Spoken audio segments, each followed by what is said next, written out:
Hello my friends. Well, we're about to wrap it all up. Before I get started though, I'd like to apologize for a couple things. For the lack of flair on my last set of videos, as well as how long it's taken me to get these last couple out. Had a few computer issues, so I'm sure most of you can relate to that.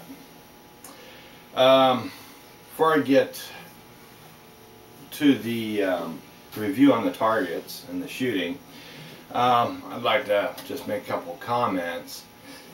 You know, it's kind of funny. When I started this, a friend of mine told me, he said that shooting the .50 caliber was, how did he put it, going to educate me.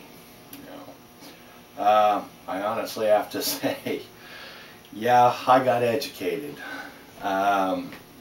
It's shooting the .50 caliber is like one of those things where your friends say, hey, you need to see this once in your life, or you need to do this once in your life.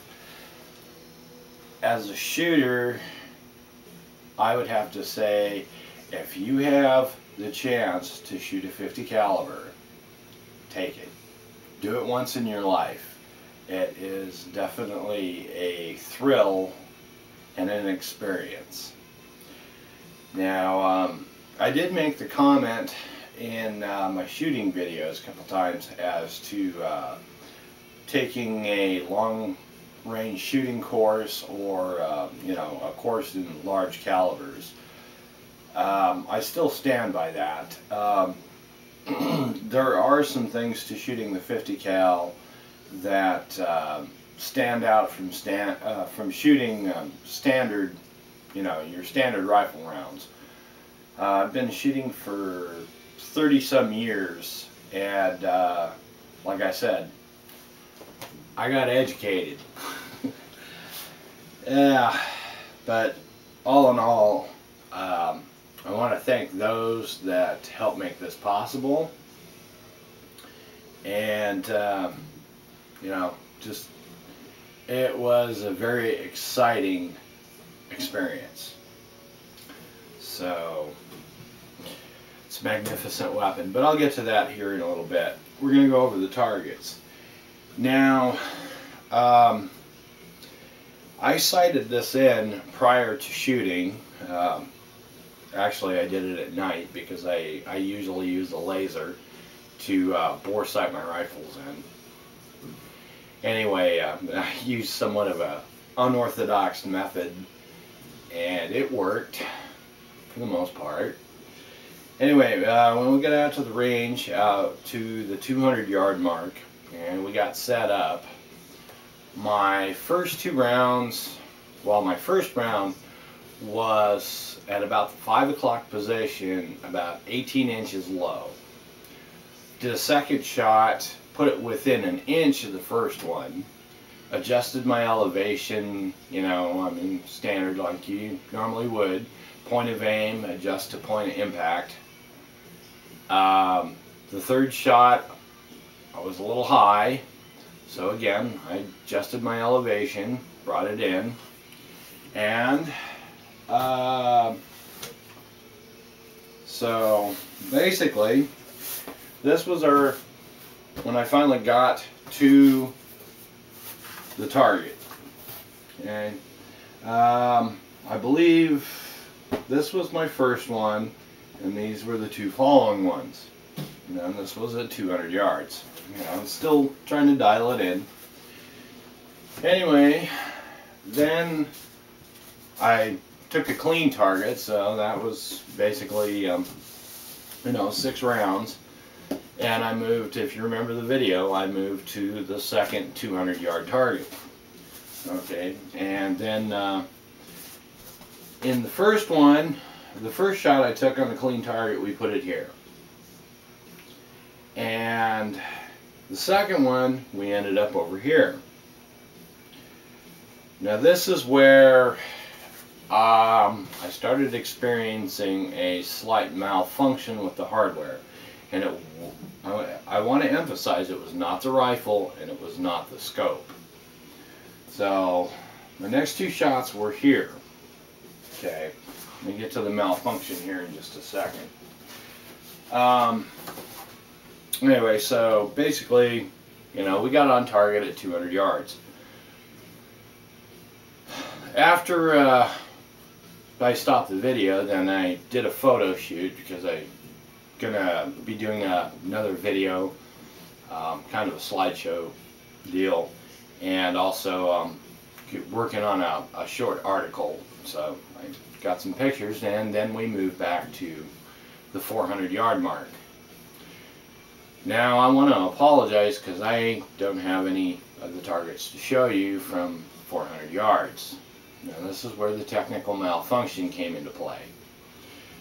I'm going to take partial responsibility for this because I didn't double check everything once I realized there was a problem. And anyway, the first round at 400 yards got on target. For the most part, the target board. If you remember, it was a 4 foot by 4 foot target with 5 shoot and see, you know, targets on it. The rounds that followed, for the most part, all ended up in the dirt. And as if you can tell, we removed the GG and G standard mounting rail, and that's where the malfunction occurred. Apparently it managed to rattle itself loose. I'm not going to get into a whole line on it, I guess you could say. I did talk to GG&G. I sent the rail back. They're looking into it. For the most part, they're trying to make good on it, so I'll just kind of leave it at that. But initially, I was pretty pissed off. You know, at $5 a round, and most of them went in the dirt. Yeah, needless to say. Unfortunately, my friends, this venture is coming to a close. I had a limited amount of resources in which to do this, and it's coming up on the time. Well, alas, I must send it back from whence it came. So if you're sitting there going, what? It was loaned to me to do these videos, so I have to eventually send it back. I am trying to get the resources to get some more ammo, some different optic mounts. Unfortunately, being I'm just some guy on YouTube and not affiliated with any magazine or anything like that, most manufacturers, yeah, and I know they get probably 1,000 offers a day. Hey, send me a mount, I'll, you know, do this with it. But so anyway, I just wanted to let you folks know I am trying to get the resources put back together to go back out and redo the 400-yard shoot, but I don't know if it's going to happen. So I do hope you enjoyed the shooting videos, and next up I'm going to do a review on the rifle, my opinions, and then my assessment of the rifle and the accessories. So stay tuned.